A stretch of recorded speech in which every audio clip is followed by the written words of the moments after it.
Commencer cette seconde journée du colloque. Et donc on va commencer directement par la table ronde sur le temps de travail. Et donc cet après-midi, ce sera la table ronde sur la négociabilité des normes. Donc on va finir vers midi, et de manière à pouvoir reprendre impérativement à 2 heures, même si on peut à 2 heures moins quart cet après-midi, de manière à ce que l'on finisse la journée aux alentours de 17h30 et sans qu'on ait à bousculer quiconque, et notamment les intervenants de fin de journée. C'est toujours très désagréable quand on intervient en fin de journée d'être obligé de se bousculer. Donc on va essayer de bien respecter le timing pour qu'on n'ait pas ce type de soucis. Donc avant de faire l'introduction à cette table ronde sur le temps de travail et la santé du salarié, introduction qu'on va faire en quelque sorte à 2 voix avec Geneviève Pignard. Je voulais quand même, parce que hier j'ai pas eu l'occasion de le dire, je voulais remercier particulièrement les amis du laboratoire de laser qui nous ont aidés à organiser ce colloque, et en particulier Pierre Héritier, qui a fourni, dont les interventions multiples ont constitué un atout très important pour l'organisation de ce colloque. Voilà, alors j'en viens tout de suite donc à l'introduction dont je parlais il y a un instant. Les projets de réforme du Code du travail, et notamment donc le projet El Khomri, sont fondés sur l'idée selon laquelle la situation économique de la France d'aujourd'hui exige de restaurer la compétitivité des entreprises en rendant à celles-ci toute la flexibilité dont elles ont besoin dans un contexte économique particulièrement concurrentiel. Et cela donc notamment en redonnant aux employeurs suffisamment de souplesse dans l'organisation et la gestion du temps de travail. Mais pour apprécier l'intérêt de réformes éventuelles dans une quelconque branche de droit, il faut évidemment se référer à l'existant, c'est-à-dire se poser la question de savoir si la réglementation actuelle a besoin ou pas d'être modifiée pour satisfaire aux objectifs que l'on entend se fixer. Or, en matière de temps de travail, la situation existante, la réglementation existante, découle essentiellement de la loi de 2008, d'inspiration largement néolibérale, et il en découle que la réglementation en vigueur offre déjà une panoplie de dispositifs d'aménagement du temps de travail très, très dense, qui permet aux entreprises de faire face à la quasi-totalité des situations qu'elles peuvent rencontrer en pratique. Alors, le projet de loi El Khomri, sous prétexte donc de modernisation, vise à introduire une réforme du régime de l'organisation du temps de travail très favorable aux revendications patronales, alors même que ce régime comporte déjà une dose relativement lourde de flexibilité. Or, selon nous, l'objectif d'une bonne réforme doit être plutôt la recherche d'une situation d'équité, d'un équilibre véritable entre la flexibilité accordée aux employeurs et les droits légitimes des salariés à la protection de leur santé et de leur vie personnelle.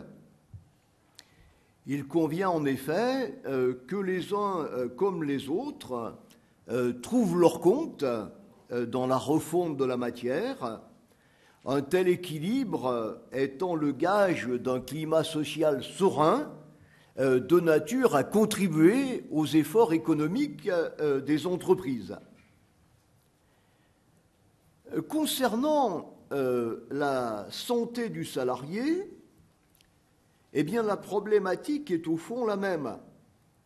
Le projet de loi El Khomri prévoit de limiter les visites médicales dont bénéficie actuellement l'ensemble des salariés et surtout de réduire les obligations patronales en matière de reclassement du salarié inapte, toujours au motif de modernisation.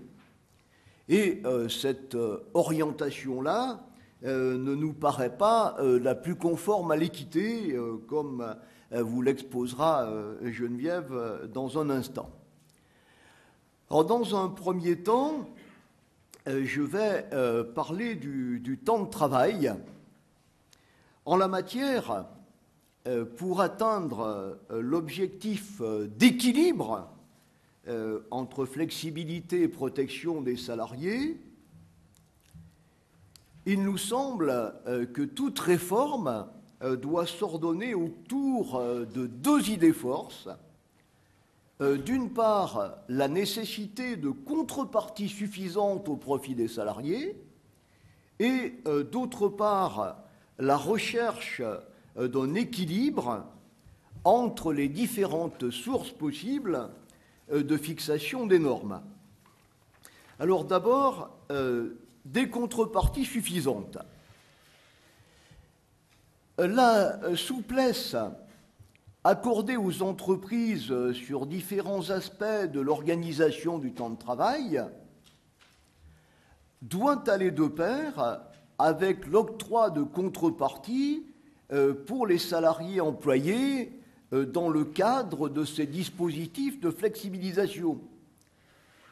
En effet, ces dispositifs génèrent nécessairement pour les salariés des conditions de travail plus lourdes, plus pénibles, et il est donc logique et équitable que cette aggravation des conditions de travail soit contrebalancée par un minimum de contrepartie pour les salariés. Et c'est le rôle de la loi, ça a toujours été le rôle de la loi, de fixer ces contreparties planchers afin d'assurer un ordre public social minima. Alors, donnons un certain nombre d'exemples concrets. S'agissant du recours aux heures supplémentaires, la loi doit continuer à fixer une majoration de salaire minimale, 25 et 50%, et même rétablir le repos compensateur dès que le salarié accomplit un certain nombre d'heures supplémentaires dans la semaine. C'est évidemment pas du tout ce que nous propose le projet de loi qui se discute actuellement au Parlement. De même, il nous paraît souhaitable que la loi subordonne le recours au procédé de l'annualisation du temps de travail à une contrepartie minimale consistant en une réduction de la durée moyenne hebdomadaire du travail, Alors 32, 33 heures, 34, je ne sais pas exactement, mais en tout cas, une contrepartie, réduction de durée de temps de travail. Le recours au mécanisme du forfait jour devrait lui aussi être conditionné à une limitation de la durée du travail, quotidienne, hebdomadaire ou en jour, mais une limitation.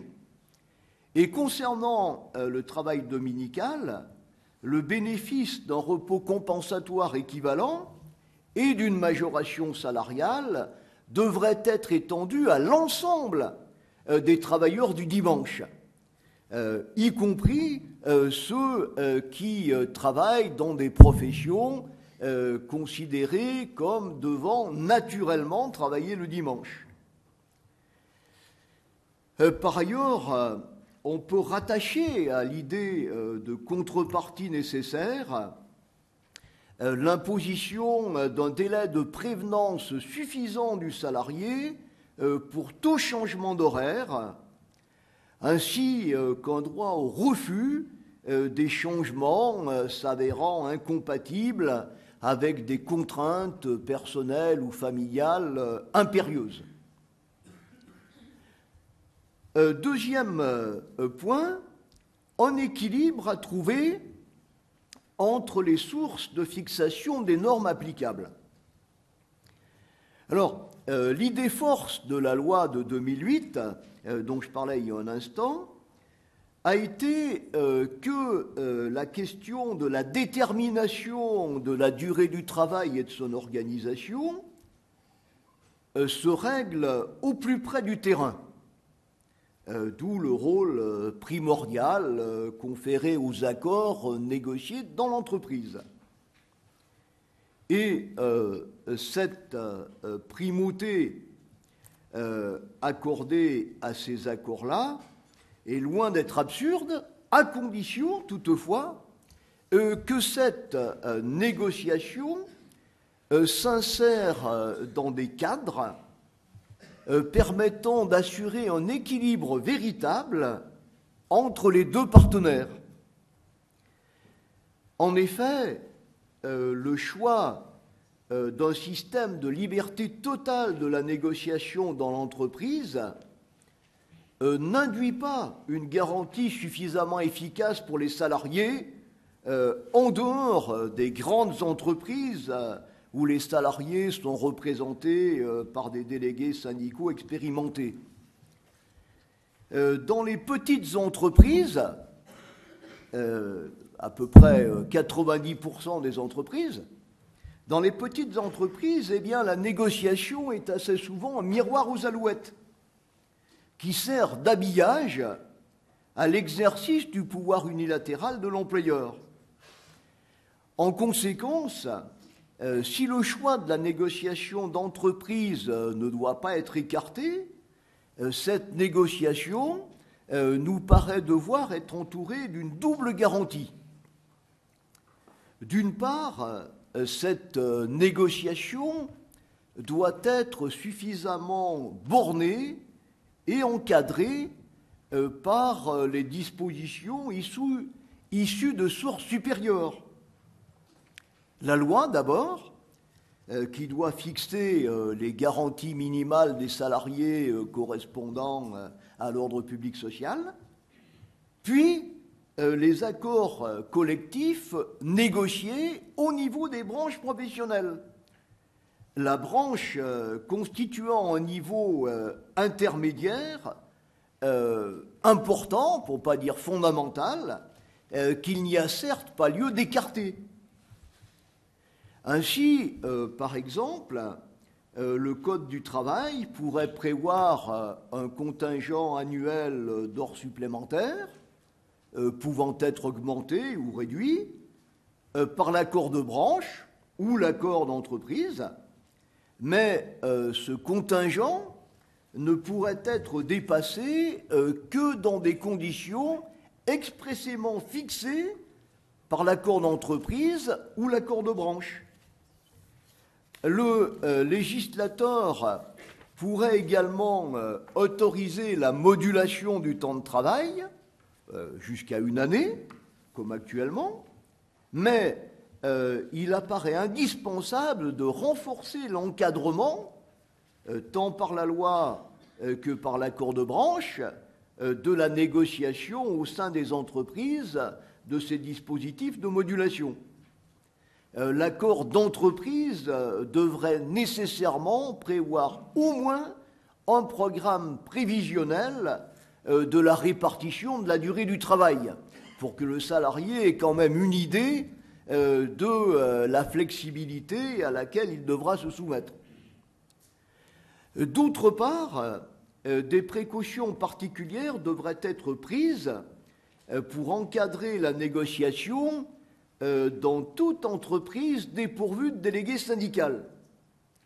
Alors seraient certes applicables les nouvelles modalités de négociation prévues par la loi d'août 2015, qui autorise donc la négociation par des élus du personnel ou même par des salariés mandatés, mais pour ces entreprises, l'accord devrait nécessairement, selon nous, faire l'objet d'une homologation par les services de l'administration du travail, ce qui constitue une garantie nettement plus sérieuse que le recours au référendum du personnel. Je passe directement la parole à Geneviève pour l'aspect santé du salarié. Merci Marc.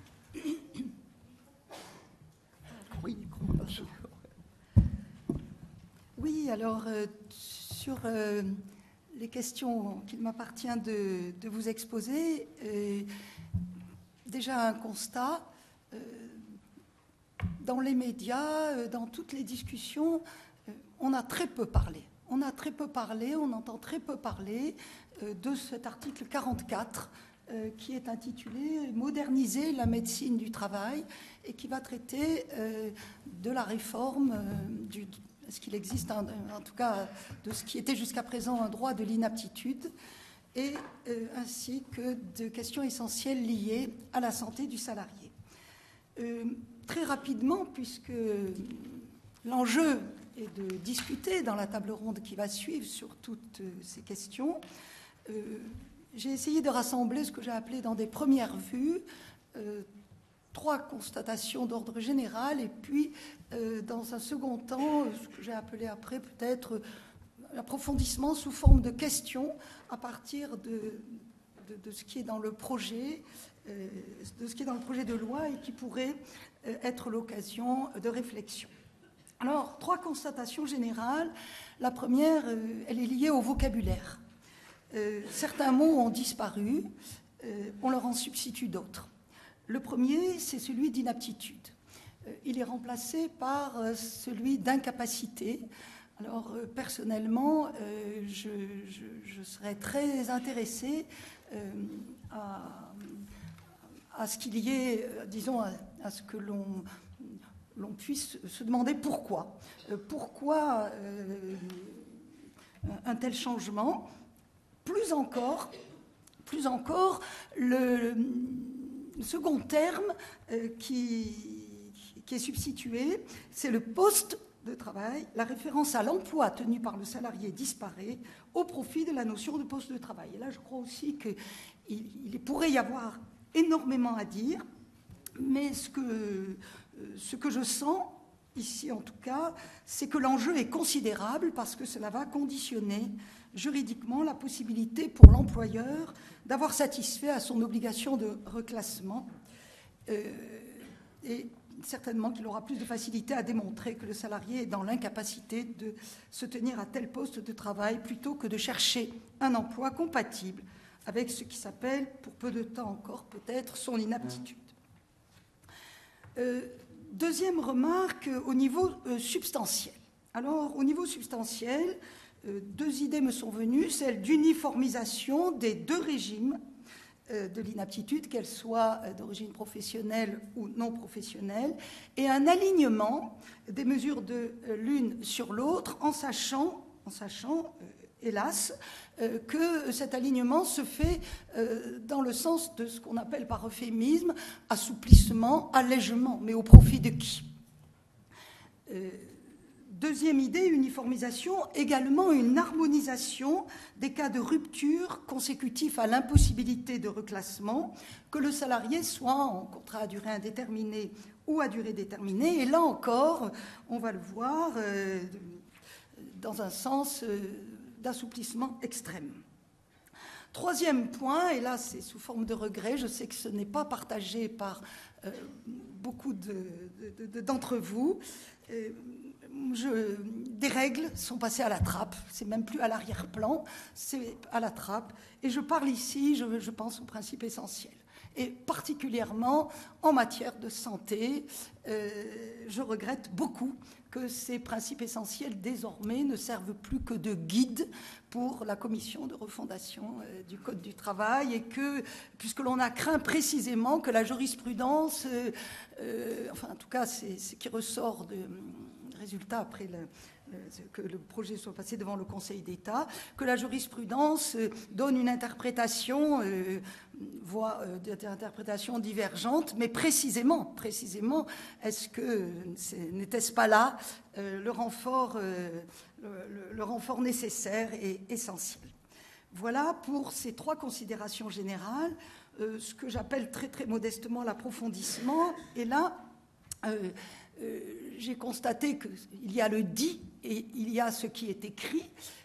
Ce qui est dit, c'est que ce projet de loi s'inscrit dans une continuité. Alors sur ce point aussi, alors continuité de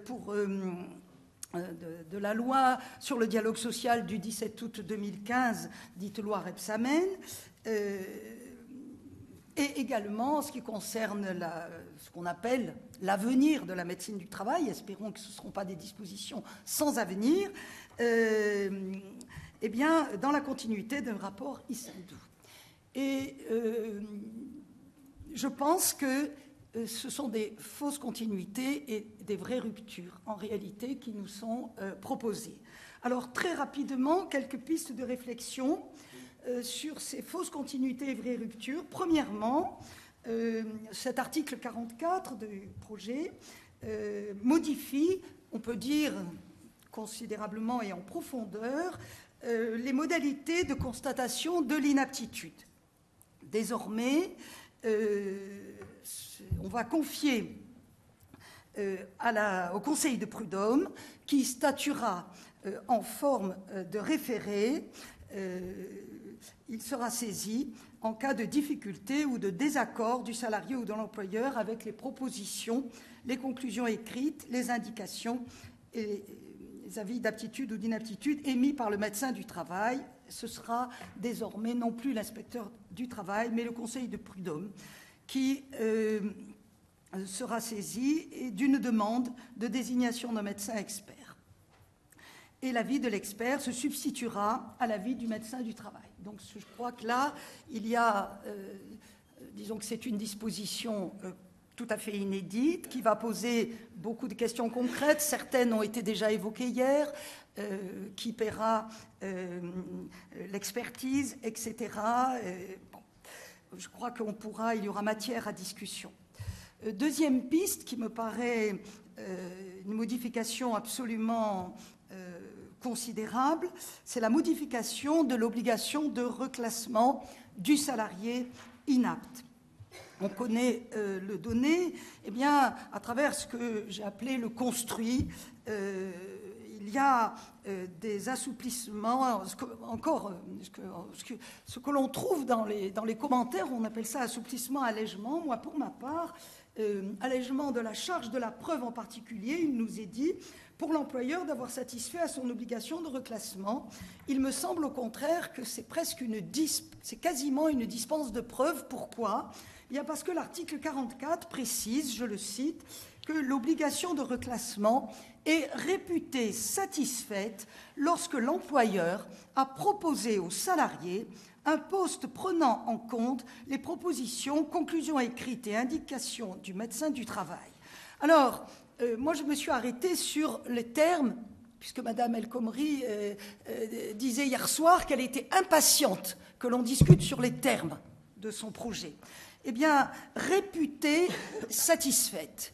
Réputée satisfaite, on a déjà un exemple législatif, c'est dans la requalification d'un CDD en CDI lorsqu'il a été contrevenu aux règles régissant le contrat à durée déterminée.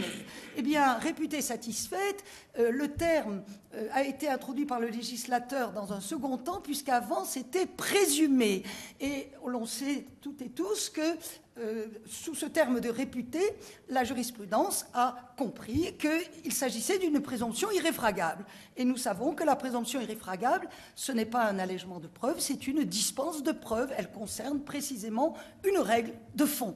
Voilà. Donc il me semble que il y a là, hier on a parlé de manière très très intéressante d'un système de préqualification, et il me semble qu'il y a là quelque chose d'extrêmement important, et avec toutes les conséquences que vous subodorez et que l'on peut envisager pour un salarié qui est particulièrement vulnérable. Voilà. Autre piste sur lesquelles il pourrait être intéressant et important en tout cas de discuter, la modification des conditions de rupture du contrat. Alors là encore, cet article 44 introduit une rupture extrêmement importante avec le droit positif. Déjà, il est prévu que l'employeur pourrait rompre le contrat de travail s'il justifie soit de son impossibilité de proposer un poste, soit du refus par le salarié du poste, soit de la mention expresse dans l'avis du médecin du travail que tout maintien du salarié dans l'entreprise serait gravement préjudiciable à sa santé, mais c'est la suite qui est tout à fait dangereuse, me semble-t-il. Il est ajouté, le licenciement sera également possible si l'état de santé du salarié fait obstacle à tout reclassement dans l'entreprise.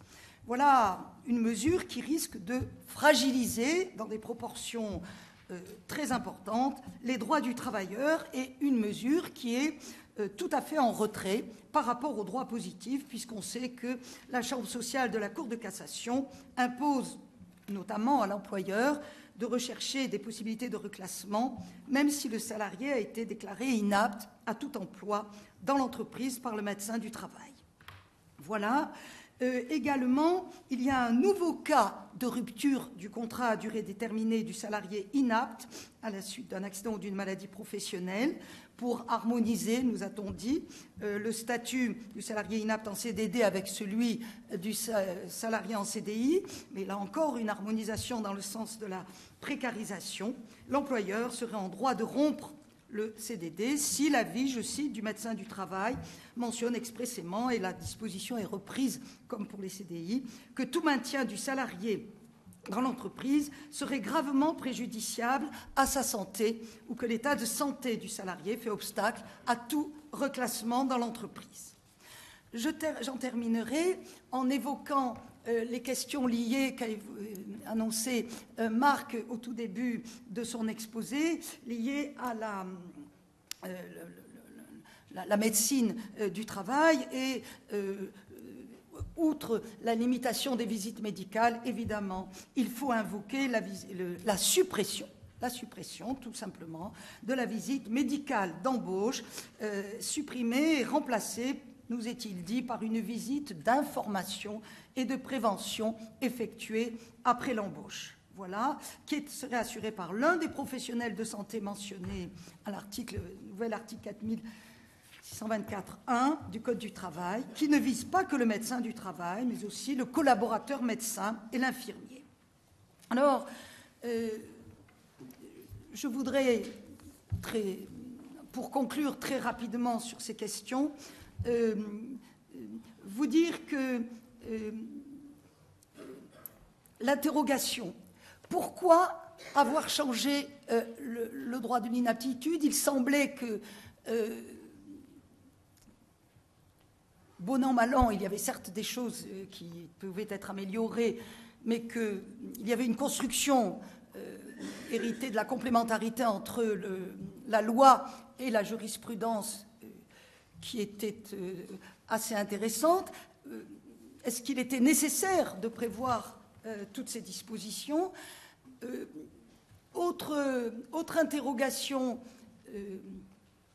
quel est le lien, comme Marc l'a dit en commençant, avec les objectifs affichés de la loi? Et enfin, Marc vous a fait part de l'idée d'équilibre et d'équité.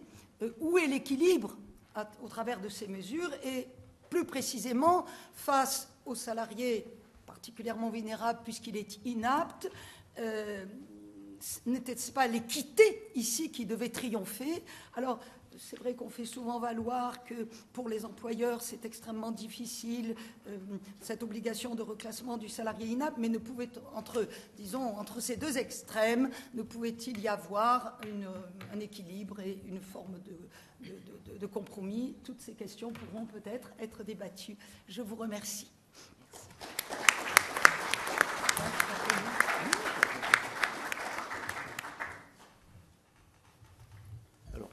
Je présente les membres de la table ronde. Alors donc la table ronde sera animée par Florence Debord, qui est donc enseignant-chercheur à l'Université Lyon 2, ancienne directrice de l'Institut de formation syndicale de Lyon, et puis donc pour débattre de ces questions. Donc il y a un juriste, Pascal Lequiec, qui est professeur à l'université de Paris-Ouest Nanterre-La Défense. Il y a deux juristes. J'avais oublié que les avocats étaient aussi des juristes. Pardon, Philippe. Donc, Philippe Clément, qui est avocat au barreau de Lyon. Et puis, nous avons Michel Debout, qui est à la droite de Florence. Michel Debout, qui est professeur de médecine légale et de droit de la santé, membre du conseil... j'arrive jamais à me rappeler le nom de ce conseil, tu vas nous le dire, Michel. Social et environnemental. Voilà, c'est ça. Et puis donc, nous devions accueillir également un représentant du secrétariat national de la CFDT, M. Garnier, mais qui a eu un empêchement de dernière minute et qui donc n'est pas présent avec nous. Donc, on sera contraint de se passer du point de vue de la CFDT, sauf s'il y a dans la salle des représentants de ce syndicat qui souhaitent exprimer son point de vue. Voilà. Je laisse la parole à Florence. Donc il va d'abord y avoir un débat entre les personnes qui sont à la tribune, et puis ensuite on donnera la parole à la salle. Et puis on fera une petite pause vers 11h moins quart. Voilà. Merci Marc. Donc je vais peut-être procéder de façon un petit peu différente d'hier après-midi, c'est-à-dire que au lieu de poser des questions auxquelles vous répondriez dans un ordre précisément déterminé, moi j'ai plutôt l'intention de poser un certain nombre de questions tous azimuts auxquels vous pourriez répondre. Alors, les juristes, plutôt sur les questions qui sont liées, on va dire, typiquement au temps de travail, à la hiérarchie des sources, etc. Pour ce qui concerne l'aspect santé, plutôt vous. Voilà, donc un certain nombre de questions. Des questions autour de qu'est-ce qui est négociable dans la durée du travail, dans le temps de travail, et comment est-ce que c'est négociable, quels sont réellement les contreparties de l'augmentation du temps de travail, parce que ça aboutit quand même à une augmentation, cette flexibilisation du temps de travail. Bon, plus largement, les différents temps, TEMPS évidemment. Quel sens peut-on donner aujourd'hui à la pénibilité ? Est-ce que la flexibilité du temps de travail n'a pas d'incidence sur la santé des salariés ? Ça paraît évident. Y a-t-il pas non plus d'incohérence à prendre en compte, d'une part, la pénibilité et puis, d'autre part, à faciliter le licenciement du salarié qui serait devenu inapte, voilà. Et puis, peut-être une question qui s'adresse là, pour le coup, plus particulièrement à vous. Est-ce que la pénibilité se limite à la santé physique ou est-ce qu'il n'y a pas quelque part quand même une absence dans le projet de prise en compte vraiment des risques psychosociaux et notamment cette espèce de tendance, semble-t-il, il faut quand même une tendance même en jurisprudence actuellement, de voir qu'on passe par le harcèlement de façon à essayer de se focaliser sur l'individu sans prendre en compte en fait l'organisation de l'entreprise, l'organisation du travail, l'organisation de temps de travail, qui, elle, me semble-t-il, quand même une incidence sur les risques, sur les maladies mentales dans l'entreprise. Donc, j'ai pas voilà, ce sont un certain nombre de questions, plus celles que Geneviève vient de poser. Je ne sais pas, qui veut prendre la parole en premier ? J'ai absolument aucune... Moi, je veux bien. Je vous en prie. Effectivement, j'ai la chance d'être un peu juriste grâce à différents enseignants qui sont là, que j'ai rencontrés sur les bancs de la faculté, qui étaient un peu plus âgés que moi, mais qui n'ont pas changé. Simplement, si on ne fait pas confiance aux syndicats dans les petites entreprises, si on ne fait pas confiance au référendum des salariés, si on ne fait pas confiance aux commissions paritaires des conventions de branche, des fédérations de branche, c'est hyper dangereux la négociation d'entreprise. La négociation d'entreprise devient très dangereuse parce qu'on est en train de dire, finalement, la négociation d'entreprise, c'est l'employeur qui fait ce qu'il veut, comme il veut. C'est très facile de trouver 3 bénis oui-oui, on en a un à la CGT, un à la CFDT, un à FO, on les paye même, si vous voulez, et ils signent ce qu'on veut. Non, c'est pas comme ça que ça se passe, c'est faux ça. Ça, c'est un fantasme.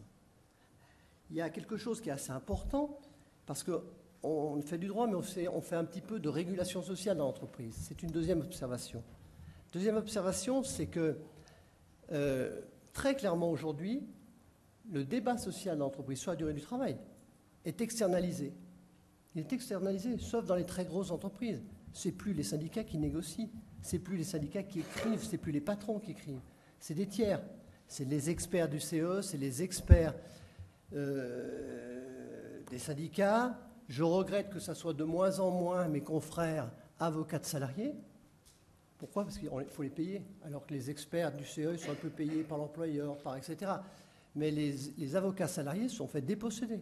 Moi, je ne négocie pratiquement plus jamais avec des confrères. Mais je négocie énormément avec des experts, des hommes du chiffre qui deviennent des hommes de droit, sans avoir fait les études, malheureusement, peut-être. Mais pourquoi ? Parce que la complexité, c'est la lisibilité du Code du travail. Est-ce que c'est possible de faire ça ? Tout à l'heure, tu parlais de la modulation. Moi, je ne parle plus de modulation, je parle d'annualisation. Ça existe encore la modulation ? Est-ce que ça existe, la modulation ? Vous faites tous du droit du travail ici, c'est une question que je pose. À mon sens, ça n'existe plus. Mais bon, pourquoi pas appeler modulation ? Pourquoi pas ? C'est une question de terme, c'est une question de se mettre d'accord sur un terme. La modulation, l'annualisation, quelles sont les différences ? La législation sur la durée du travail est tellement complexe que cette lisibilité pose un problème. Je ne dis pas que le projet dont on débat aujourd'hui va résoudre la question. Ça ne change pas grand-chose. À mon avis, ça permet d'organiser des colloques, il y a un gros débat, mais en matière de durée du travail, 2008-2004, il y a déjà beaucoup de choses. Qu'est-ce qu'on peut faire en plus maintenant si par hasard, hein, la loi elle passe comme ça, qu'est-ce qu'on peut faire en plus ? Peut-être que l'astreinte pourra nous permettre quand même de respecter le repos quotidien et le repos hebdomadaire de manière linéaire en suspendant le repos pendant la durée de l'astreinte. Bon, ça, effectivement, ça peut être une nouveauté. Mais autrement, est-ce qu'on pouvait déroger au contingent annuel d'heures supplémentaires? Est-ce qu'on pouvait déroger au taux de majoration des heures supplémentaires? Oui, sauf, alors pour les spécialistes, mais tout le monde doit être spécialiste ici, a priori, hein, les histoires de verrouillage par les conventions de branche. Les conventions verrouillaient. C'était bien de verrouiller. Comme ça, ils gardaient le pouvoir aussi, en verrouillant. Ils ne donnaient aucun pouvoir à l'entreprise. C'était quelque chose d'assez important. Ça rentre dans le schéma, dans la réflexion. Donc, en matière de durée du travail, clairement, aujourd'hui, l'équilibre, moi, je le vois démocratique. Les salariés ont un pouvoir tous les 4 ans, c'est de participer directement à l'élection du comité d'entreprise pour les entreprises de plus de 50. Cette élection va déterminer pour 4 ans la démocratie sociale dans l'entreprise, les syndicats qui vont être représentatifs. Alors effectivement, il n'y en a pas. Il n'y en a pas. Mon premier conseil, c'est de dire à un client patronal, puisqu'il m'arrive de défendre des patrons, c'est de dire, débrouillez-vous, ayez des syndicats. Vous ne pouvez rien faire sans syndicats. Il faut pousser les syndicats, il faut pousser, mais il faut trouver des syndicalistes. La difficulté, je la vois aussi aujourd'hui ici. C'est-à-dire que la plus grosse difficulté, c'est qu'il manque le contre-pouvoir volontaire et compétent.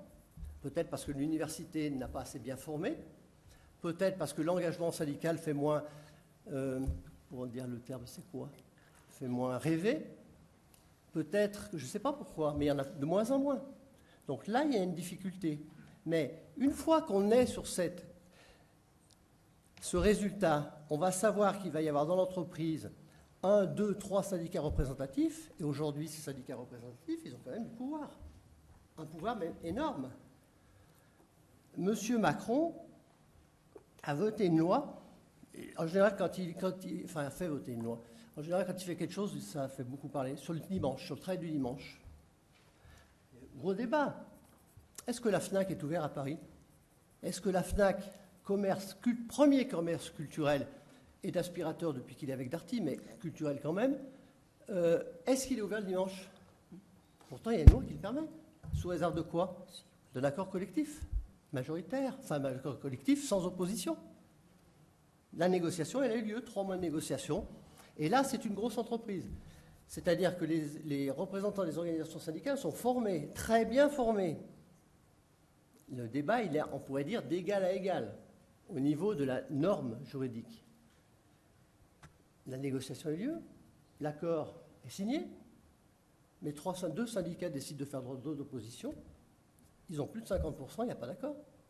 C'est ça la démocratie sociale aujourd'hui dans l'entreprise. C'est l'expression des syndicats. Alors, il y a plein de situations, vous êtes tous d'accord avec moi pour dire qu'il y a des situations qui sont différentes entre une entreprise de 50 000 salariés et une entreprise de 50 salariés. Mais sur ce thème-là, les règles sont valables pour tout le monde, les mêmes. Moi, je ne suis pas du tout d'accord sur le référendum ne sert à rien. Le référendum est très important.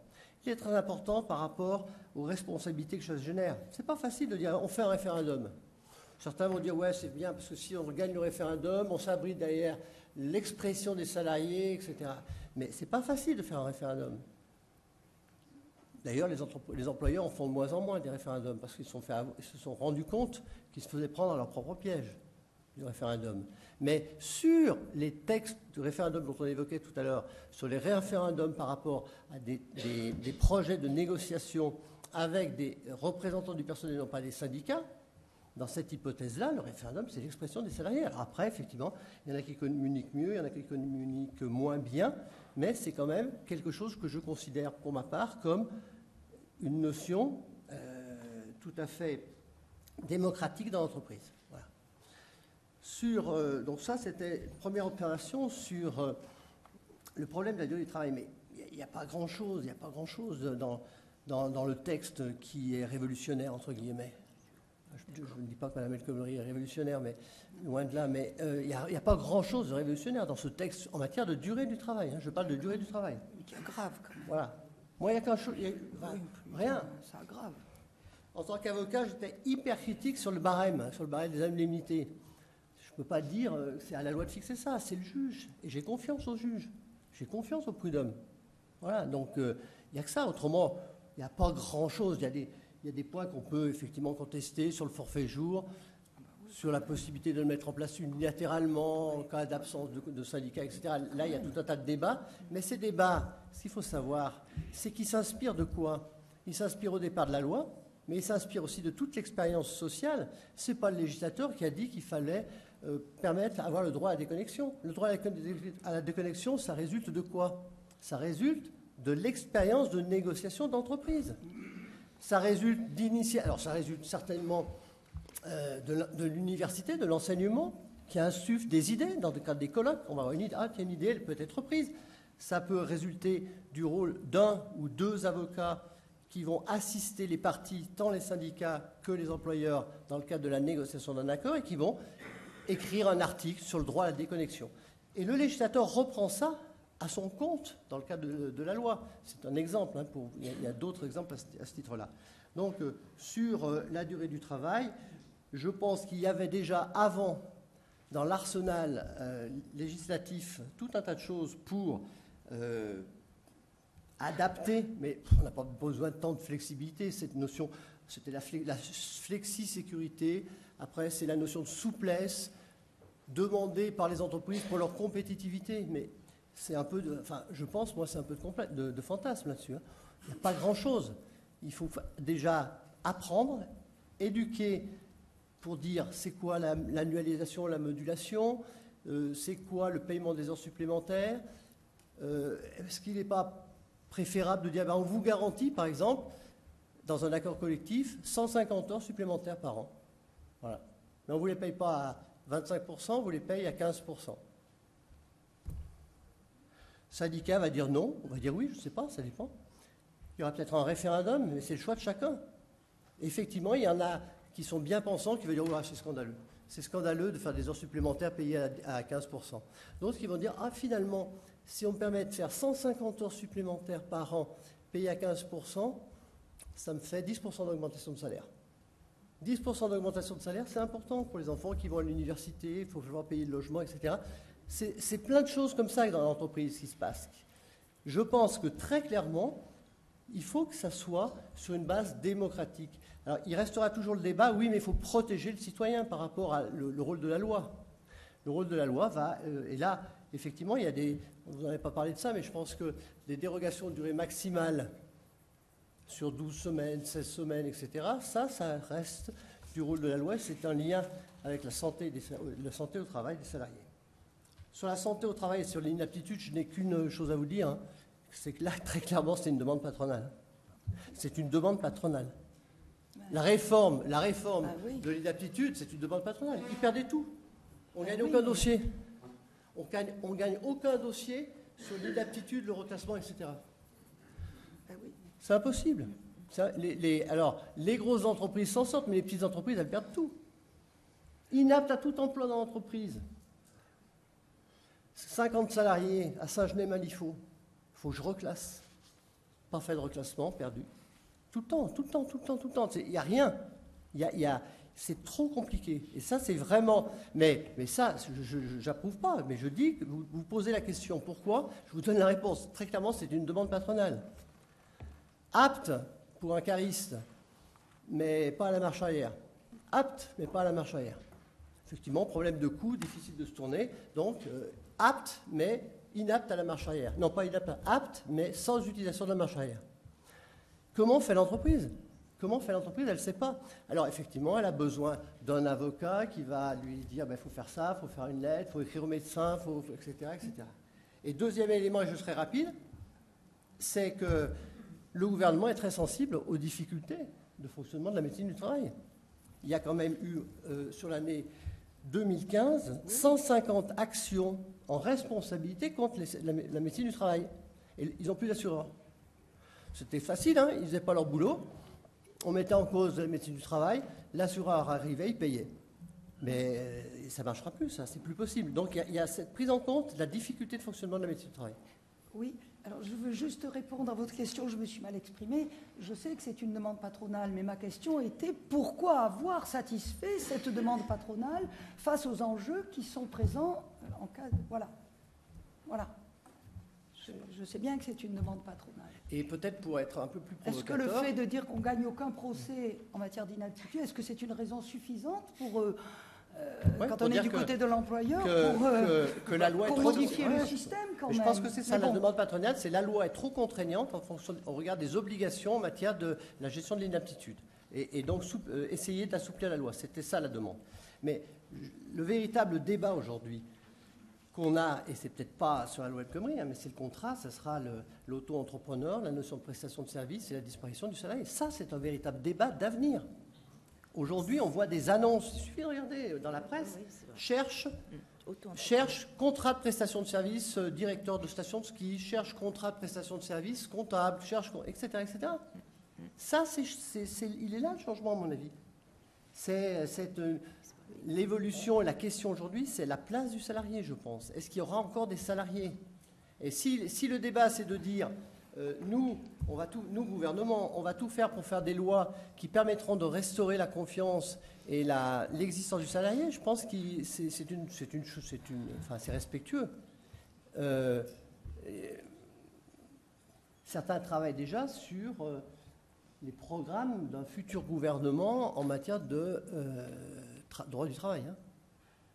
Et on pourrait aussi faire des colloques là-dessus, sur le programme de tel et tel candidat. Et il y a parfois des choses qui sont quand même bien plus surprenantes que ce projet de loi qui, sur la question de la durée du travail, n'est, à mon avis, je ne sais pas ce qu'il en restera à la fin, mais pas très très problématique.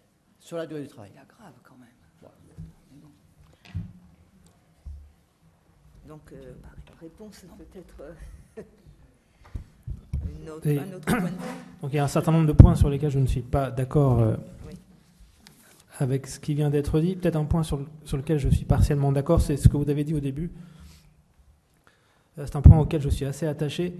Lorsque vous évoquiez la lisibilité du droit du travail et l'accès au droit, à mon avis, l'accès au droit, c'est l'un des enjeux du XXIe siècle. On voit déjà ça dans les autres pays, où on voit des experts en tout genre, des boîtes privées en tout genre sur Internet se réapproprier le droit alors qu'ils ne sont ni avocats ni même juristes. Je pense qu'il y a un vrai enjeu, mais malheureusement ce qui est dans le projet de loi n'est ni fait ni à faire. Mais voilà, donc je pense qu'effectivement sur la lisibilité et sur l'accès au droit, je pense qu'il y a un énorme enjeu, et pas simplement pour les salariés, aussi pour les petites entreprises. Bon, je passe sur ce point. Alors après, sur les autres points. Sur le référendum, évidemment, c'est un point extrêmement difficile. Et personnellement, comme vous le savez, je pense, je suis très critique sur ce projet de loi. Et le référendum, ça fait partie des points sur lesquels il est le plus difficile d'avoir une pédagogie. Évidemment, derrière le référendum, il y a une idée démocratique qui est incontestable. Difficile d'être contre cette idée qu'il faut donner aux salariés leur mot à dire sur ce qui va leur arriver. En même temps, on peut proférer un certain nombre de critiques sur les référendums. D'abord, il est assez paradoxal que le président de la République ait placé son quinquennat sous l'angle du dialogue social et de mettre en avant le référendum qui, même si, j'y reviendrai, il y a des garde-fous aujourd'hui, est quand même une mesure qui, à terme, peut remettre en cause quasiment tout le droit syndical. Le droit syndical ne peut pas se construire autour du référendum. Vous disiez sur le temps de travail, et je ne suis pas d'accord, que ça ne va pas loin. On peut dire la même chose sur le référendum. Ça ne va pas très loin. Ça ne va pas très loin puisque il y a une initiative syndicale notamment. Alors, ils ont rajouté des délais dans la commission des affaires sociales. Mais oui, mais on a ouvert la boîte de Pandore et c'est ça qui est fondamental. C'est-à-dire qu'on peut effectivement dire que dans ce projet de loi, sur un certain nombre de domaines, ils n'ont pas été très loin. Mais à partir du moment où vous avez ouvert les vannes, et je parle non seulement du point de vue juridique, mais du point de vue de la philosophie du droit du travail. Les vannes ont été ouvertes. Et à partir du moment où c'est ouvert, c'est beaucoup plus facile ensuite d'élargir. C'est quand même plus facile demain de prévoir que le référendum ne sera plus seulement à initiative syndicale, mais aussi patronale, si vous l'avez déjà engagé, que si vous n'avez rien fait. Donc voilà, donc c'est engagé. Sur le référendum, je me demande aussi si on peut résumer un accord collectif qui est par définition complexe dans une question à destination des salariés. D'un point de vue de politique générale, on a vu ça à l'époque du référendum sur l'Europe, où on a vu les questions, les polémiques qui avaient suscité la question posée aux Français. Parce que justement, est-ce qu'on pouvait résumer dans une question simple une question difficile? Qu'est-ce qu'on va faire pour le référendum si l'enjeu, comme c'est le cas, est de valider un accord collectif? Parce que c'est valider un accord collectif. Donc on va présenter l'accord aux salariés? C'est compliqué. Donc ça veut dire qu'il va y avoir des conflits sur le sens de l'accord collectif. Donc on va déjà se disputer sur le sens de l'accord collectif avant de poser la question aux salariés.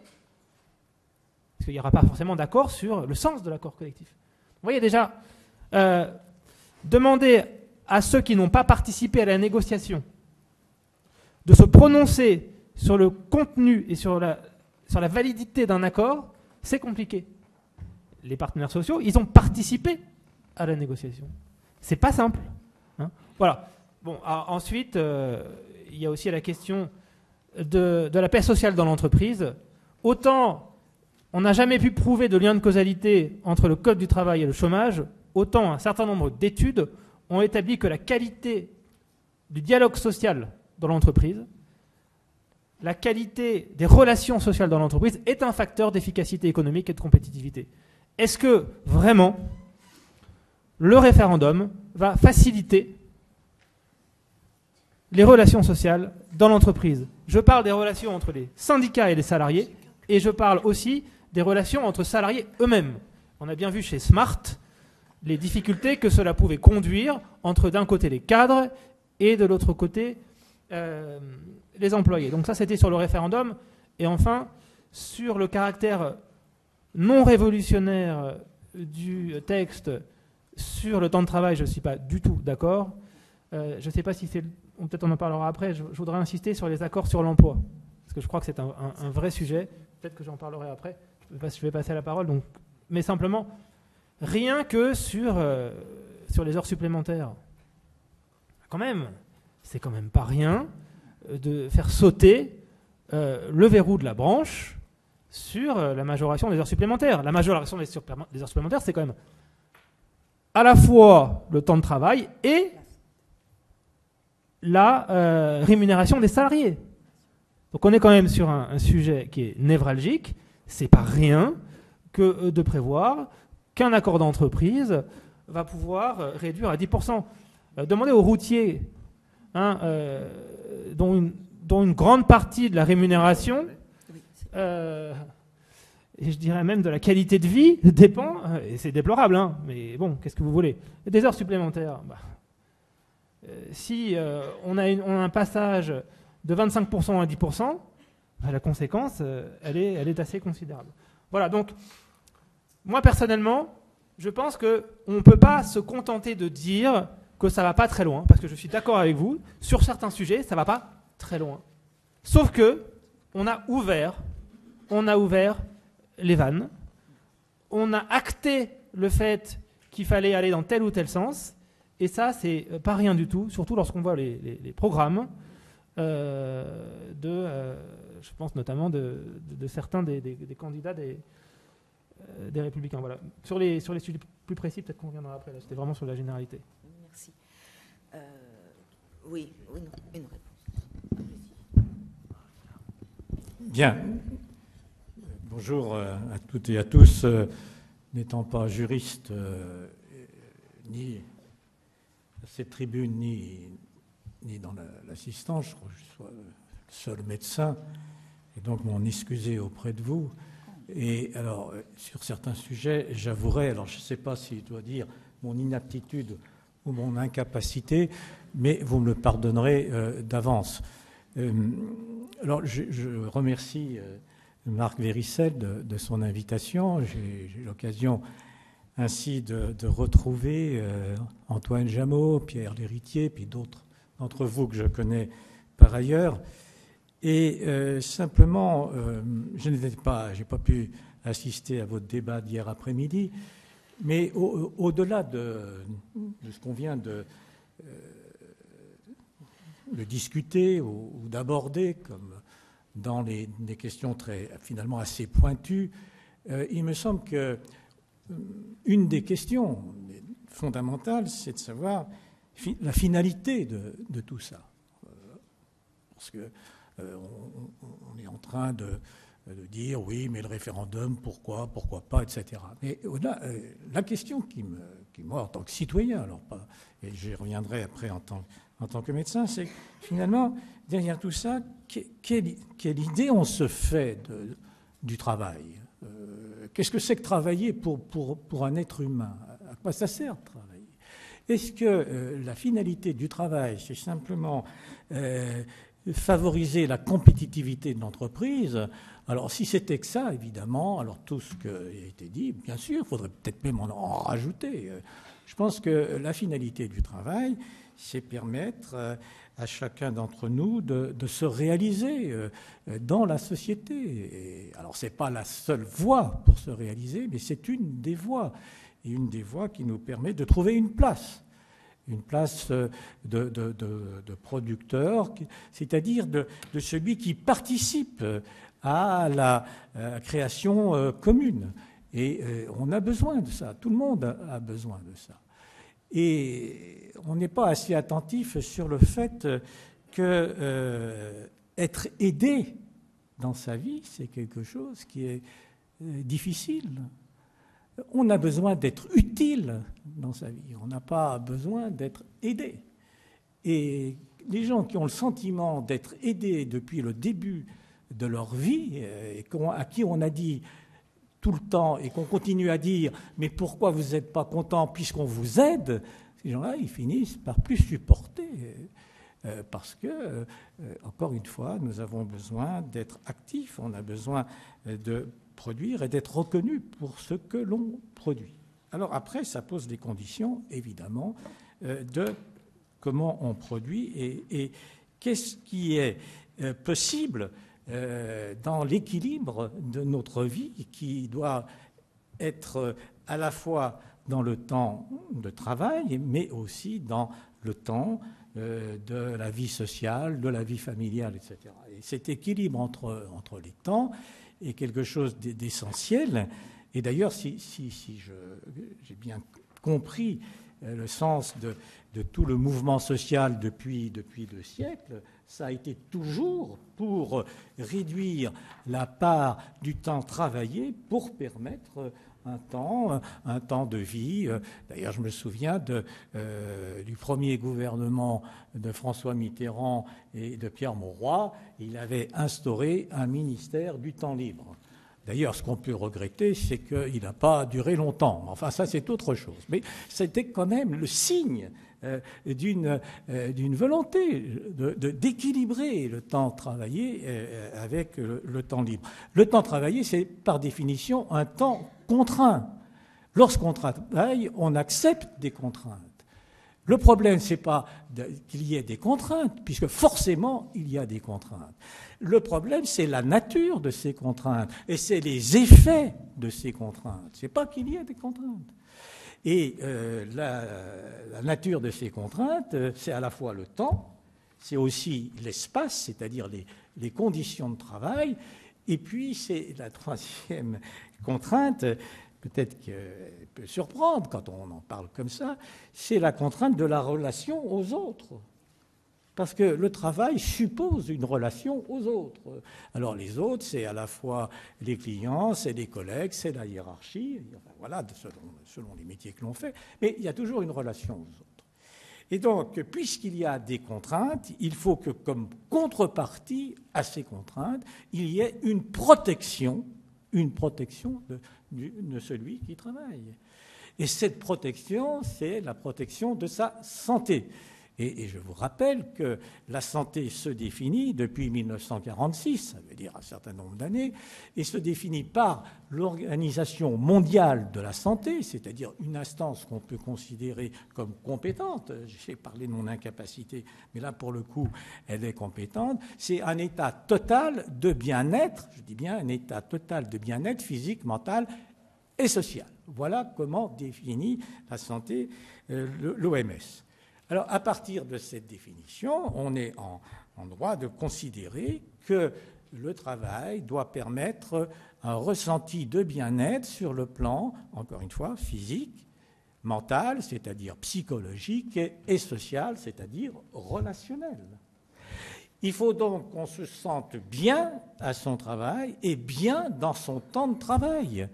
Et, alors je ne veux pas en dire beaucoup plus maintenant, mais on voit bien que toutes les formes d'organisation du travail qui ajoutent des contraintes, et notamment, par exemple, lorsque il faut séparer son temps de travail par un temps d'inactivité dont, par ailleurs, on ne peut rien faire. Moi, j'ai vu et c'est pas dans une entreprise privée au sens qu'on emploie toujours avec un méchant patron, mais c'est une association, là, et qui gère un emploi d'un travailleur social et qui est obligé de venir le matin pour faire 3 heures, qui ensuite, à 3 heures, où il n'a pas d'activité, puis qui reprend ensuite pour 3 autres ou 4 autres heures, enfin, je sais pas. Et pendant les 3 heures de libre, elle ne pouvait rien faire parce qu'elle habite assez loin de son lieu de travail et donc elle ne peut pas rentrer chez elle. Et donc elle a 3 heures vraiment où elle ne peut rien faire. En tout cas, elle ne peut pas s'occuper de ses enfants, etc. Et elle a demandé une seule chose, c'est d'être rapprochée de son lieu de vie. Et ça lui a été jusque-là impossible. Alors, voilà les réalités aussi qu'on rencontre. Et moi, excusez-moi maître, mais j'ai trouvé un petit peu... je sais bien que c'était un argument presque de prétoire. Là, quand vous avez dit oui pour la marche avant, mais non pour la marche arrière, je peux vous dire, moi qui suis expert aussi près des tribunaux et qui ai fait un certain nombre d'expertises, c'est pas du tout comme ça que ça se passe. Et je peux vous dire qu'avant qu'un médecin caricature à ce point-là l'inaptitude d'un salarié, eh bien l'expert, vous savez, il n'est pas du tout dans cette vision-là des choses. Moi, j'ai beaucoup d'experts qui, au contraire, a priori, considèrent qu'il n'est pas normal d'être inapte à son travail. Voilà la réalité des expertises, en tout ça, des experts que je connais. Et notamment, mais on va y revenir peut-être plus loin dans la matinée, le problème de l'inaptitude liée à des troubles psycho-relationnels. Cette inaptitude-là, elle est très difficile à être reconnue, et notamment, et je le dis, reconnue par mes propres confrères. Alors, c'est encore autre chose au niveau de la loi. D'ailleurs, la loi dont on parle aujourd'hui ne dit rien sur cette reconnaissance, ou pratiquement rien, et il faudra vraiment que la question soit posée.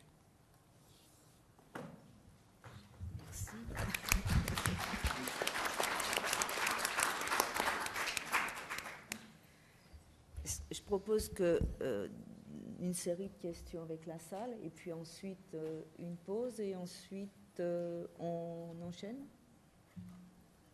Marc, ça convient ? Bien. Donc, déjà sur cette première partie, est-ce qu'il y a des questions ? Nicolas ? Nicolas Moissard, Institut du travail de Strasbourg. Alors, c'est bien qu'il y ait eu le conflit Clément, parce que ça donne du débat, tant mieux. Mais bon... Non, mais parce que j'avais l'impression de tomber dans le rapport pour Bruxelles. Il faut faire confiance au dialogue social. Alors c'est vrai, je ne reprendrai pas ce qu'a dit Pascal Oquet, parce que faire confiance au dialogue social, on ne peut pas à la fois dire tous les 4 ans il y a un exercice de démocratie, et puis finalement remettre en cause cet exercice de démocratie avec un référendum auprès des salariés. Je suis à Strasbourg, à côté d'un pays qui s'appelle l'Allemagne. C'est vrai qu'il y a des avantages et des désavantages. On n'entendra jamais un employeur allemand dire du mal de ses syndicats. Et pour qu'il y ait confiance dans le dialogue social, confiance dans le dialogue social, encore faudrait-il, je vais dire une banalité, mais tant pis, que quelqu'un qui s'engage dans un mandat syndical ne désigne pas sa carrière, sauf peut-être dans des grandes entreprises où il y a un accord sur la vie syndicale. Mais c'est une réalité. Quelqu'un qui s'engage dans un mandat syndical, quelquefois dans son service, plus personne ne lui parle, le responsable ne lui parle plus directement. Donc ça n'est pas pris en considération sous cette forme-là.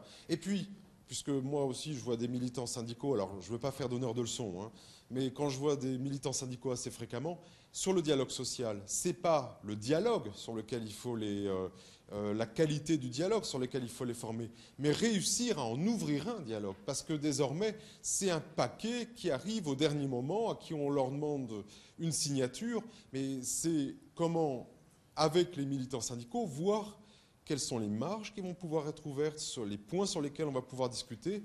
Et justement, ça c'est peut-être des deux côtés, en tout cas. Ça mériterait qu'on puisse réellement appeler ça un dialogue social, ce qui n'est pas le cas, dans beaucoup d'entreprises, malheureusement.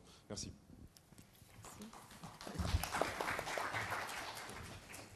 C'est pas inutile.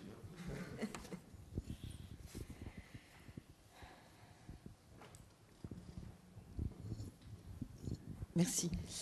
Myriam Play, avocat. Alors, l'intervention de Philippe Clément est, comme à l'ordinaire, un peu provocatrice, mais c'est vrai qu'elle va tous focaliser notre attention. Il y a la question de l'accès au droit que Philippe Clément évoque, que Pascal Lequesque a évoqué aussi, et qui est sans doute une bonne réponse à toutes les questions qui trouvent dans le projet de réforme de mauvaises réponses. Autrement dit, la vraie réponse à l'accès au droit pour les petites entreprises, c'est sûrement pas un nouveau code du travail. C'est que les barreaux, les ordres, le Conseil national des barreaux dynamisent l'accès au droit. Et ça, j'ai envie de dire, quand même, les avocats, on n'est pas très bons, parce que quand je vois que les experts comptables de comités d'entreprise, qui sont microscopiques dans la profession d'expert comptable, ont réussi depuis 2013 à créer 1, 2, 3, 4 missions obligatoires, alors quelquefois avec un financement partagé, et que nous, avocats, sur la question de l'accès au droit, pour les petites entreprises, on ne fait même pas valoir ce qu'on a fait de bien. Et on a fait des choses pas mal. Le chèque emploi consultation à Grenoble et ailleurs, enfin il y a ça qui me vient pour le moment. Mais en tout cas, la profession d'avocat a travaillé là-dessus. Comme les experts comptables de comité ont travaillé sur conquérir des marchés par la loi et par la création de missions obligatoires dans la loi. J'ai envie de dire, nous avons ici dans cette salle un certain nombre de personnes avec lesquelles nous avons travaillé tous. Nous avons travaillé ensemble, après la loi Aubry, sur l'accès à la négociation, la formation à la négociation. Certains d'entre vous se souviennent peut-être d'une entreprise tout à fait passionnante qui s'appelait RAN, Rhône Assistance Négociation. Qui était dedans? Le CJT, les organisations syndicales de salariés, un comité de pilotage scientifique avec des universitaires, pas seulement avocats, pas seulement juristes, même plutôt universitaires, sociologues, ergonomes, etc. Et on avait fait une école de la négociation pour les chefs d'entreprise, petites entreprises surtout évidemment, pour les négociateurs salariés, membres d'organisations syndicales, et on se formait à la négociation. Et ça, sans doute, c'est nécessaire. Et le seul qui en parle beaucoup, que j'ai entendu en parler dans des colloques, c'est le professeur Antoine Mattei qui dit « c'est ça qu'il faut faire tout de suite ». Donc là-dessus, on patine un peu, nous. Enfin, quand je dis nous, je me mets évidemment là-dedans. Ce projet de loi, finalement, nous pensions naïvement qu'il correspondait pour l'essentiel à une demande patronale. Et aujourd'hui, j'ai un petit doute. C'est-à-dire qu'on a des commandes explicites, la question inaptitude. Je pense que le référendum, c'est aussi une commande FNAC. Enfin, je ne sais pas, peut-être je me trompe, mais on me dira. Mais sur les autres points, peut-être qu'il n'y a même pas de commande patronale. Et alors, j'ai envie de dire, s'il n'y a même pas de demande patronale, si c'est qu'un affichage, et si en plus le travail n'est pas très bien fait, parce qu'on entend des experts, on ne tient aucun compte de ce qu'ils disent, mais on n'en a pas beaucoup entendu avant de commencer à travailler, et les syndicats, on les a raccrochés de manière un peu différée et un peu en retard, à ce moment-là, ça a de moins en moins de sens tout de même. Sur la durée du travail, moi je suis très attachée à la négociation de branche. surtout dans les domaines où on a un salariat un peu atomisé, c'est-à-dire plutôt des petites entreprises. Je prends l'exemple de Syntec. On peut le contester, l'accord de branche Syntec. Mais en tout cas, ça n'est qu'au niveau de la branche qu'on peut arriver à mettre en place de la protection. Et la protection Syntec, elle est toute relative. Et j'ai envie de dire, les professionnels Syntec, quelquefois, ils s'en affranchissent beaucoup, les employeurs Syntec. C'est-à-dire qu'ils veulent bien prendre la modulation où les gens peuvent travailler 38 heures 30 par semaine, à condition d'être payés plus de 115% du salaire minimum pour cette qualification, et d'être payés au moins au plafond de la sécurité sociale. Ils appliquent, sauf qu'ils ne paient pas au plafond de la sécurité sociale. Donc ils appliquent mal un accord de branche, mais cet accord de branche est relativement protecteur. La déconnexion, par exemple, ça nous vient beaucoup de Syntec. Et est-ce qu'on peut penser que dans la branche Syntec, au niveau de l'entreprise, on aurait pu avoir une protection identique? Moi, je pense que non. Donc c'est bien au niveau de la branche qu'on peut trouver de la protection. Au niveau de la branche, avec quelquefois des normes qui sont d'application directe. On n'est pas forcément obligé d'avoir un accord d'entreprise pour appliquer un certain nombre de normes en matière de durée du travail. Et puis, les salariés, j'ai envie de dire, ils sont quand même lucides. Quand on leur dit « on pourra vous faire travailler 38 heures par semaine, mais la différence entre 35 et 38, ça ne sera pas des heures supplémentaires, et donc on peut faire de la modulation sur l'année », ils savent bien une chose, c'est qu'il y a un truc qui est dur et qui est solide, c'est les 9 ou 12 JRTT par an, parce que ça, c'est du solide. En revanche, travailler chaque semaine 35, 37, 38, 38, 30, ils savent bien que de toute façon, ça ne sera pas vérifiable et que la charge de travail, ça sera plutôt 40 ou 42. Ils savent bien que sur le terrain 35, 37, 38, 40, il n'y a aucune vérification possible, tant qu'on ne s'intéresse pas à la mesure de la charge de travail. Donc le dur, le solide, ce à quoi les salariés sont attachés, c'est les JRTT. Ce n'est pas la durée hebdomadaire. Donc pour la durée hebdomadaire, il faut bien qu'il y ait du contrôle, de la vérification, de l'outil de contrôle au niveau de la branche. Et pas seulement en termes de droit mou. Là, il faut du droit un peu dur, un peu opposable. Voilà, bah, écoutez, je crois que c'est tout. C'est déjà pas mal. Bonjour à tous. Donc, Ludwig Béraud. Je suis militant CGT et délégué syndical dans une entreprise tristement connue du côté de Feur, dans la Loire, donc, Feur Métal. Je dis tristement connu parce qu'on a encore perdu 2 camarades le 25 juin 2011 et on en avait perdu bien avant encore, malheureusement, suite à des accidents de travail.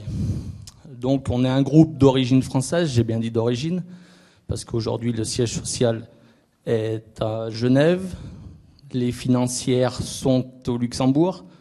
Bon, derrière ça, je ne pense pas qu'il y ait d'optimisation fiscale, enfin je ne suis pas sûr. Concrètement, pourquoi je parle de ça? Juste sur les inaptitudes, aujourd'hui, la médecine du travail a un grand rôle à jouer. Et malheureusement, déjà, nous, on est une entreprise qui fabrique, j'ai bien dit qui fabrique des inaptitudes. Ils cassent les salariés.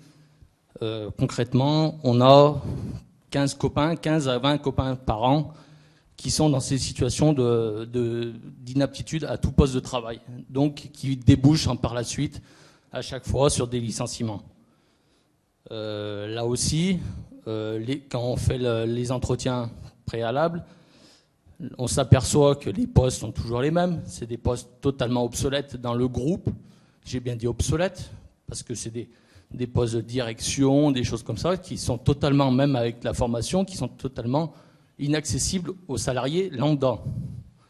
Donc aujourd'hui, moi je pense qu'au lieu de réformer dans ce sens et d'ouvrir la boîte de Pandore, comme a dit M. Loquiec, je pense qu'il aurait fallu peut-être renforcer cette loi qui est nocive sur ce plan-là, et pas que, parce qu'aujourd'hui, justement, si nous, on arrive déjà à avoir une quinzaine de salariés toutes les années qui partent des effectifs dans des motifs d'inaptitude à tout poste, je ne vous imagine même pas par la suite ce qui pourrait se passer. Et puis il faut parler aussi aujourd'hui du temps du médecin du travail. Le médecin du travail, il est basé sur du tiers-temps normalement. Aujourd'hui, combien de médecins du travail, par les diverses réformes au cours des dernières années, peuvent appliquer le tiers-temps? Moi je vous dis aucun. La SLST, qui qui chapeaute un petit peu la région de Montbrison et de Feurs, les médecins sont en énorme souffrance. Où aujourd'hui, plus personne ne veut être médecin du travail. Pratiquement. Je grossis un petit peu le trait, mais aujourd'hui, il y a tellement de souffrance qu'on en est arrivé là. Donc, c'est quand même problématique. Et je ne parle pas de l'inspection du travail, on en a parlé hier, qui est vraiment aussi en danger là-dessus. Pour les référendums, ça nous touche directement. Le référendum, on a bien compris la supercherie du référendum. C'est justement pour contourner les syndicats, ce qui pourrait être dangereux. Et puis, la question dans les référendums, elle est toujours orientée. Si elle vient du patronat, de toute façon, la question est orientée de base.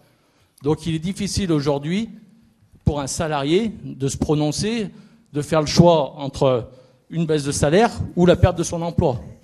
Donc concrètement, voilà, les dangers de ces référendums dont on a compris un petit peu l'utilité pour le patronat. Smart en est une école, bien évidemment, et bien d'autres. J'aurais fini un petit peu sur mon intervention. Merci à tous. Merci. Si on... Marie... Donc je suis Franck Snisser, je suis délégué syndical CFDT. Je ne représente pas la CFDT parce que je suis extrêmement critique avec la position de la Confédération. Voilà, et en plus, en l'occurrence, M. Garnier qui fait partie de du groupe de négociation, donc on n'aurait sûrement pas été d'accord. Plusieurs observations. Je voulais répondre à Maître Clément sur éventuellement le référendum et la démocratie sociale qui est appliquée vis-à-vis des 4 ans de mandat.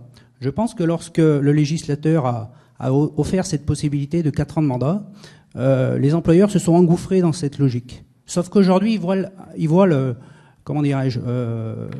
contre-pied, parce que finalement, les élus sont élus pour 4 ans, et ça pose des moments un vrai problème.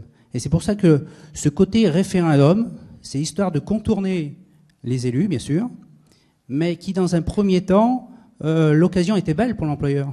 Dire, on veut faire des élections que tous les 2 ans. Ça embête les employeurs de faire des élections, dans beaucoup d'entreprises, je veux dire.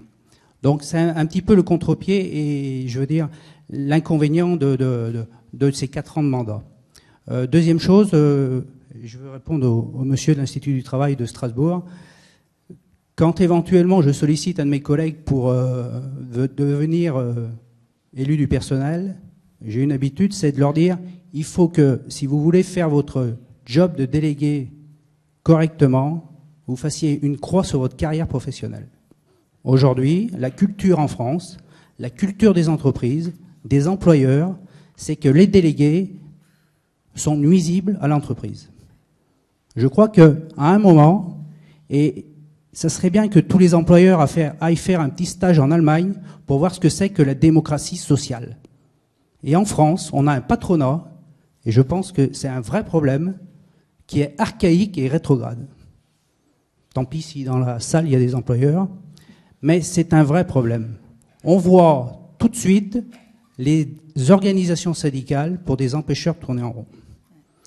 Et après, comme j'avais une vie avant, c'est-à-dire que j'ai eu aussi une fonction de conseiller prud'homme, et je voudrais répondre aussi sur la loi El Khomri et notamment sur tout ce qui est le côté inaptitude. Moi, j'ai connu en 90-12, lors d'une invalidité, la loi n'obligeait pas l'employeur à licencier le salarié quand il y avait un avis d'inaptitude, dans les années 90. Et je me souviens bien d'un de mes premiers dossiers où la dame était en souffrance. L'employeur n'avait pas à licencier. Et elle avait qu'une chose, la solution finale, c'était la démission. Et c'est en 92 ou en 94 ou 95 qu'il y a eu une correction. Et je crois que ça a été fait même je crois que c'était dans le mandat de Balladur. Et aujourd'hui, quand je lis le projet un peu, on va redonner exactement toute la possibilité au MEDEF. Ça fait 25 ans que j'entends les organisations patronales, par l'intermédiaire de leurs délégués, que l'inaptitude est un vrai problème. Et que ça n'a pas que le salarié soit malade ou handicapé, et ce n'est pas à l'entreprise de payer et de subir. Et aujourd'hui, et vous l'avez dit, maître, cette loi répond aux préoccupations du MEDEF. Et c'est quand même dommage que dans un gouvernement dit socialiste, ça puisse être aujourd'hui que ça se fait. Je suis persuadé que même un gouvernement de droite ne l'aurait pas fait. Et j'en finis là. Merci. Donc peut-être si quelqu'un veut faire des réponses rapides, voilà. Oui, peut-être réagir à votre témoignage de l'entreprise dont je n'ai pas retenu le nom. Et vous avez dit qu'il y a eu 2 morts. Bon, alors je pense que vous voulez dire 2 morts liées au travail, enfin aux conditions de travail, etc. Alors, et puis vous avez ajouté qu'en moyenne, 20 salariés quittaient l'entreprise ou étaient très souffrants, ce qui est tout à fait impressionnant a priori. Et là, on voit bien que le grand débat par rapport à ces questions de santé, c'est que le travail fragilise, alors que souvent on entend que c'est les salariés qui sont fragiles. C'est pas du tout pareil. C'est pas du tout pareil. Et il faut bien se mettre d'accord là-dessus. Parce que si le travail fragilise, à ce moment-là, puisqu'il y a une obligation de protection, je l'ai rappelé tout à l'heure, il y a une obligation de protection, c'est qu'il y a eu un manque de protection, et on voit bien que cette protection, elle n'est pas seulement individuelle pour chaque salarié, elle est forcément collective, puisque vous donnez des chiffres vous-même qui sont des chiffres collectifs. Donc, à partir de là, il y aurait, de mon point de vue, une obligation pour le médecin du travail d'une telle entreprise de provoquer immédiatement une réunion d'une instance qui est le CHSCT, alors je ne sais pas comment ça se passe dans votre entreprise, et qu'à partir de là soit repris la question de l'organisation du travail, des conditions de travail, et quand je dis des conditions de travail, c'est bien des conditions physiques, psychologiques et relationnelles du travail, c'est cet ensemble-là. Et si ça n'est pas fait, effectivement, si une loi devait servir à quelque chose, ça serait de réaffirmer ça. Voilà comment je vois les choses, personnellement. Et, alors, une dernière chose, vous avez parlé des médecins du travail en souffrance, mais il y a beaucoup de personnes en souffrance au-delà des médecins du travail. Vous avez des soignants, moi je connais bien le milieu de soignants, qui est même en souffrance, etc. Alors, le problème, c'est bien de mettre au cœur de tous nos débats la santé des salariés. Parce que parler de santé, d'une certaine point de vue, c'est subversif aujourd'hui. Ça devient subversif. Mais évidemment, ça dépend comment on en parle. Si on parle fragile ou si on parle fragilisé. Oui.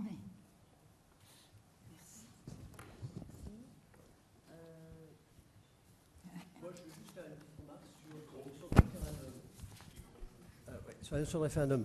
Mon propos n'était absolument pas sur les référendums, question de sauvegarde de l'emploi, etc., etc. C'est simplement, le thème d'aujourd'hui, c'est durée du travail et l'aptitude, l'inaptitude, la santé au travail des salariés. Voilà. Et en matière de durée du travail, l'utilisation du référendum ne sera jamais mise en œuvre si on a un accord collectif signé avec des syndicats majoritaires ou des syndicats qui représentent 30%. Et dès lors que l'accord est valide, on n'a pas besoin de référendum. C'est dans certaines... Actuellement, le référendum en matière de durée du travail, il est prévu par la loi.